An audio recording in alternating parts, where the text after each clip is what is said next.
ভয় পাচ্ছে পিসি ভাইপো, ভয়ে এখন কাঁপছে। তারা আশঙ্কা করছে রাজ্যের রাষ্ট্রপতি শাসন জারি হয়ে যেতে পারে। নিজেরাই সেই আশঙ্কার কথা প্রকাশ করছেন, বলছেন একটা সাংবিধানিক সংকট তৈরি হতে চলেছে, আর এর জন্য তারা বিজেপিকে দায়ী করছে। তারা বলছে বিজেপি চক্রান্ত করে রাজ্যে রাষ্ট্রপতি শাসন জারি করতে চাইছে। আসলে পিসি ভাইপো নিজেই এখন ফাটা বাসে আটকে পড়েছে। তারা যা এতদিন কাণ্ড কারখানা করেছে তার এখনে খেসারত দিতে হবে তাদের। ফলে তারা এখন আশঙ্কা করছেন যে রাজ্যে রাষ্ট্রপতি শাসন জারি হয়ে যেতে পারে। নমস্কার, আমি প্রদীপ দাস, আর আপনারা দেখছেন দেশপ্রেমিকদের চ্যানেল আমাদের ভারত। যারা এখনো এই চ্যানেলকে সাবস্ক্রাইব করেননি তাদের সাবস্ক্রাইব করার অনুরোধ জানাচ্ছি, আর আমার প্রতিবেদন যদি ভালো লাগে তাহলে অবশ্যই শেয়ার করবেন। পিসি ভাইপো এখন সত্যি সত্যি ভয়ে কাঁপছে, ভাবছে রাজ্যে এবার রাষ্ট্রপতি শাসন জারি হবেই। কারণ ভাইপো বলছে যে যেভাবে কাজ এগোচ্ছে তা সময়ে শেষ হবে না। অর্থাৎ এই সরকারের যে মেয়াদ রয়েছে সেই মেয়াদের মধ্যে এই এসআইআর এর কাজ সম্পূর্ণ হবে না। কারণ বিচারকরা যেভাবে এগোচ্ছেন তাতে সময়ে শেষ হওয়া কঠিন। ভাইপো বলছেন যে বিজেপি চায় না রাজ্যে এই সময়ে ভোট হোক, মানে এর জন্য তিনি এখন বিজেপিকে দায়ী করছেন। তিনি বলছেন যে বিজেপি বিচার ব্যবস্থাকে ব্যবহার করতে চাইছে, এই বিচার ব্যবস্থাকে ব্যবহার করে রাজ্যে একটা সাংবিধানিক সংকট তৈরি করতে চাইছে। এর মানে এর মানে সাংবিধানিক সংকট কখন তৈরি হবে? তার মানে এই যে রাজ্য সরকার চলছে সেই রাজ্য সরকারের মেয়াদ যদি উত্তীর্ণ হয়ে যায় তাহলে সাংবিধানিক সংকট তৈরি হবে। আর তার একটাই রাস্তা, তা হলো রাজ্যে রাষ্ট্রপতি শাসন।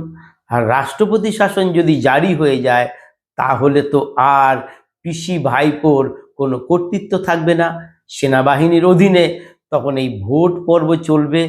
ফলে ভোটে যে তারা কারচুপি করে সেই কারচুপি একেবারে বন্ধ হয়ে যাবে। তাই তারা এখন ভয়ে কাঁপছে, আর এর জন্য বিজেপিকে দোষারোপ করছে। আসলে বিজেপিকে দোষারোপ করে কি হবে? এই সংকট তো তৈরি করেছে তারা নিজেরাই। তারা নিজেরাই তো বারবার সুপ্রিম কোর্টে গেছে, সুপ্রিম কোর্টে গিয়ে আজকে এই পরিস্থিতি তৈরি করেছে। সুপ্রিম কোর্ট শেষ পর্যন্ত বলেছে যে একটা অবিশ্বাসের বাতাবরণ তৈরি হয়েছে দুপক্ষের মধ্যে, মানে নির্বাচন কমিশন এবং রাজ্য সরকার। আসলে বিষয় হচ্ছে যে রাজ্য সরকারের উপরে অবিশ্বাসের বাতাবরণ তৈরি হয়েছে, কারণ তাদের বারবার যা করতে বলেছিল, সুপ্রিম কোর্ট যে নির্দেশ দিয়েছিল তা তারা করেনি। ফলে তারা এই বিচার বিভাগকে যুক্ত করে দিল। এখন এই বিচারকরা এই যে 60,000 রয়েছে যেগুলো এখন যাচাই পর্ব চলছে, সেই কাজ এগোচ্ছে ধীর গতিতে। ভাইপো বলছেন যে এখন 500 বিচারক কাজ করছেন, যদিও সেই সংখ্যাটা প্রথম দফায় ছিল হচ্ছে 250, এবং পরবর্তীকালে সুপ্রিম কোর্টের নির্দেশে আরও কিছু যুক্ত হয়ে সেটা এখন 505 মধ্যে হবে। তো বলছেন যে এই বিচারকরা যে কাজ করছেন এক একজন দিনে 15 থেকে 20টা ফর্ম তারা দেখছেন।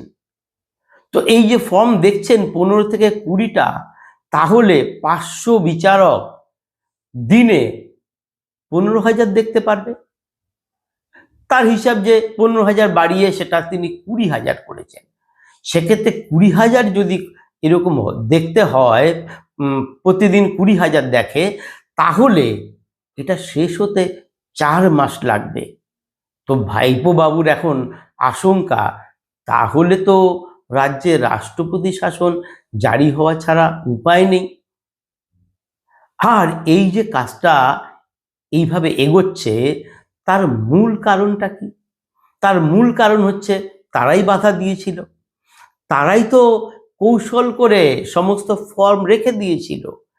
নির্বাচন কমিশনের নির্দেশ ছিল যে ফর্মগুলো দেখার পর, নথি জমা দেওয়ার পর সঙ্গে সঙ্গে আপলোড করে দিতে হবে।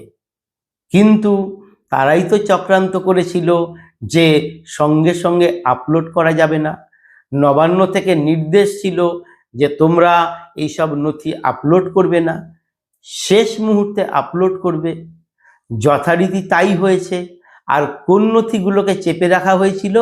যেগুলোতে এই ভুয়ো সার্টিফিকেট দেওয়া হয়েছে, যেগুলো বাদ যাওয়ার সম্ভাবনা ছিল, এবং যারা বাংলাদেশি রোহিঙ্গা ভোটার যারা এই আবেদন করেছিল, যাদের নাম একসময় ভোটার তালিকায় উঠে গেছিল, তাদের ফর্মগুলো চেপে রেখেছিল। এবং শেষ মুহূর্তে 14 তারিখ শেষ দিন তারা আপলোড করেছে, কিন্তু সব ফর্ম আপলোড করা সম্ভব হয়নি। বহু ফর্ম ছিল। তার জন্যে নির্বাচন কমিশন প্রথম সুপ্রিম কোর্টে জানিয়েছিল যে তাদের কাছে 50,000 এরকম ফর্ম বাকি রয়েছে, যেগুলোর বিচার করতে হবে। সেক্ষেত্রে এই বিচারপতিরা, এই বিচারকরা যদি করে, সেটা 4 মাস লেগে যাবে। তখন সুপ্রিম কোর্ট জানিয়েছিল যে উড়িষ্যা এবং ঝাড়খণ্ড থেকে আনতে পারবেন। সেখান থেকেও উড়িষ্যা থেকে 100 এবং ঝাড়খণ্ড থেকে আরও 100 আসছেন। তো সব মিলিয়ে 700 বিচারক কাজ করবেন। কিন্তু যেটা হয়েছে সেটা হচ্ছে, যে ফর্মগুলো পড়েছিল সব আপলোড হয়নি, আরও 10 লক্ষ ফর্ম পরে যুক্ত হয়েছে। তাহলে 50 আর 10 60 লক্ষ হয়ে গেছে। ভাইপোবাবু এখন বলছেন প্রথমে তো ছিল 50 লক্ষ, তারপরে কি করে 60 লক্ষ হলো। তিনি এখানেও কারচুপির আশঙ্কা করছেন। কারচুপি হবে কি করে? এগুলো তো ফিজিক্যালি দেখা যাবে। এ তো যাদের ফর্ম তারা তো আছেন, আর সেগুলো তো আপনারাই করেছিলেন, এবং আপনাদের নির্দেশ অনুযায়ী তো এই এআরও এইআরওরা এগুলো আপলোড করতে পারেননি। ফলে সংখ্যাটা এখন 60 লক্ষ পৌঁছে গেছে। ভাইপো বলছেন ফর্ম ফিল আপ মানেই তো তিনি যোগ্য, তিনি তো ভারতের নাগরিক। কি যুক্তি! আরে বিচার করা হচ্ছে তিনি যোগ্য কিনা, আর উনি বলছেন ফর্ম ফিল আপ করেছে মানেই যোগ্য। ওনার মতেই 60 লক্ষই হচ্ছে যোগ্য, এবং তাদের ভোটাধিকারের ব্যবস্থা করে দিতে হবে, গণতান্ত্রিক অধিকার প্রয়োগের ব্যবস্থা করে দিতে হবে। কি অসাধারণ যুক্তি না? তাদের মনে নেই তারা কি করেন ভোটে? যাদের অধিকার রয়েছে, ভোটাধিকার রয়েছে, তাদের তারা কিভাবে আটকে দেন? তাদের গুন্ডা বদমাশরা কিভাবে আগের দিন রাতে বোমাবাজি করে, পরে ভয় দেখিয়ে ভোটারদের ভোট দিতে বিরত করেন। আর তারাই বলছেন মানুষের গণতান্ত্রিক অধিকার প্রয়োগের সুযোগ করে দিতে হবে। কি অসাধারণ যুক্তি! আসলে তারা জানেন এই যে 60 লক্ষ রয়েছে না, এর বেশিরভাগটাই বাদ চলে যাবে। যেভাবে এগোচ্ছে কাজ, তাতে কি হবে জানেন? তাতে সত্যি ভাইপোর আশঙ্কাই ঠিক যে সময়ে এই 60 লক্ষকে ঝাড়াই বাছাই করা খুবই কঠিন হয়ে যাবে। কারণ বিচারকদের তো কোনো তাড়া নেই, তারা তো কোনো রাজনৈতিক দলের সদস্য নন। বিচারকরা প্রত্যেকটা ফর্মের সঙ্গে যে নথি রয়েছে সেগুলো তারা ভালোভাবে যাচাই করবেন। যদি তারা সন্তুষ্ট হন তবেই তারা এটা ছাড়বেন। আর ভাইপো কি বলছেন? ভাইপো বলছেন যে বিচারকরা নাকি নির্বাচন কমিশনের গাইডলাইন মানতে বাধ্য নন। তিনি বলছেন সুপ্রিম কোর্ট নাকি বলে দিয়েছে যে এই বিচারকরা কিভাবে কাজ করবেন। তিনি বলেছেন বিচারকরা যে কাজ করবেন সেটা হচ্ছে তাদের বোধ বুদ্ধি, বিবেক, জ্ঞান, নৈতিকতা এই বিচার করে এইগুলো নাকি করবেন। তারা নির্বাচন কমিশনের গাইডলাইন মেনে চলতে বাধ্য নয়। কি অসাধারণ যুক্তি! এই বিচারকরা এসছেন তো নির্বাচন কমিশনের কাজটাকেই সম্পূর্ণ করতে। রাজ্য সরকার নির্বাচন কমিশনের ওপরে যে অবিশ্বাস করছিল, সেই অবিশ্বাসের জায়গাটাতে এসে তো নির্বাচন কমিশনে সুপ্রিম কোর্ট এই বিচারকদের নিয়োগ করেছে।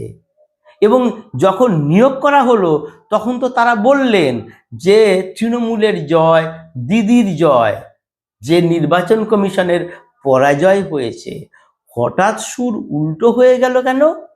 কারণ ভেবেছিলেন, ওই যে বললেন, বিচারকরা নাকি তাদের বোধ, বুদ্ধি, বিবেক, জ্ঞান এই সব দিয়ে বিচার করবেন।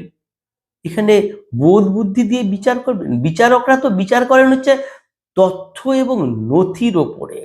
আসলে তারা বুঝতে পারেননি যে পরিস্থিতি এই জায়গায় চলে যাবে। তারা একেবারে ফাঁটা বাসে আটকে গেছে, আর এখান থেকে বেরোনোর রাস্তা নেই। আর এই 60 লক্ষ ভোটার যারা আছে তারাই তো তাদের সম্পদ, এদের মাধ্যমেই তো এই নির্বাচনের দিন হাঙ্গামা করা হয়। এখন তাদের বাদ দিয়েও ভোট করতে চাইছে না, পারছে না। আবার তাদের নিয়ে করতে গেলে সময়টা লেগে যাচ্ছে, তাহলে তো সঠিক সময়ে ভোট হবে না। ফলে এখন আশঙ্কা করছে যে তাহলে রাজ্যে রাষ্ট্রপতি শাসন জারি হয়ে যেতে পারে। আপনারা কি লক্ষ্য করেছেন যে যে ভাইপো চিৎকার করতেন, চিৎকার করে বক্তব্য রাখতেন, তার বক্তব্যের সুর এখন অনেক নরম হয়ে গেছে। তিনি এখন আর চিৎকার করেন না। পিসির সেই চিৎকারও এখন কমে এসছে, ভলিউম অনেক কম। আর ভাইপোর ভলিউম তো একেবারেই কমে গেছে। এখন খুব নিচু স্বরে বলতে গেলে কথা বলেন। আসলে দুজনেই খুব ভয় পেয়েছেন, হারায়ের আশঙ্কায় তারা এখন দিশেহারা, ভয়ে কাঁপছেন। আর সেই জন্য এখন বিজেপির ঘাড়ে দোষ চাপাচ্ছে। যে পরিস্থিতি নিজেরা তৈরি করেছে সেই পরিস্থিতি এখন বিজেপির ঘাড়ে চাপিয়ে দিচ্ছে।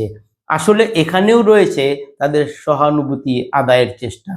যদি রাষ্ট্রপতি শাসন জারি হয় তখন তারা বলতে পারবে, দেখেছো আমরা বলেছিলাম যে এই বিচার ব্যবস্থাকে ব্যবহার করে বিজেপি এই নির্বাচনকে পিছিয়ে দিল, সেটাই সত্যি হলো।